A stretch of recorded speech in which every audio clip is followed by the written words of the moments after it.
Hello guys, bigyan ko kayo ng 5 bagay na kailangan nyo pagandaan kung magbi-business kayo ng carbon.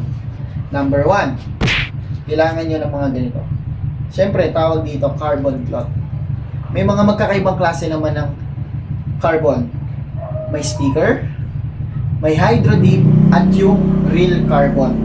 Pwede rin tawagin itong skinning, pwede rin itong gamitin as molde, pure carbon. Okay? Number 2, ang kailangan nyo sa carbon is mga gamit like sanding at saka iba pang materials like resin. Yung iba nagtatop coat, yung iba hindi. Number 3, ito pinakamalala. Ang kailangan nyo is pwesto. Bakit? Hindi nyo pwedeng gawin matmaya ang carbon sa bahay. Uulitin ko, itong mga carbon na to. Hindi pwede. Bakit? Kasi, the reason niya is Makati. Yan o, Makati, kailangan nyo lagi maglagay ng pulbo.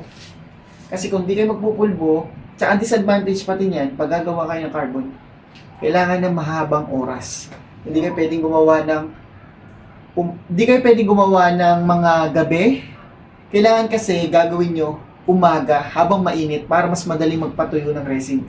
Hindi lang kasi isang coat yan, maraming coat pa yan. And number 3 na yun, di ba? Makati, sabi ko Makati. Yan.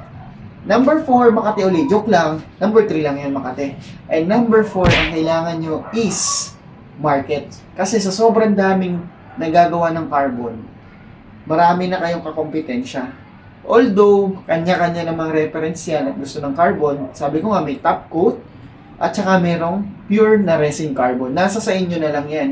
At number 4 na yun, di ba? At number 5, kung magbi-business kayo ng carbon, kailangan nyo is marunong talaga kayong gumawa. Pag-aralan nyo muna bago kayo kumuha ng client. Kasi maraming nangyayari na accept ng client, tapos mamumblema kayo. Kasi, yun nga, haba ng oras, materyales, at higit sa lahat, kailangan nyo pulbo pa rin, Makati. Bye-bye!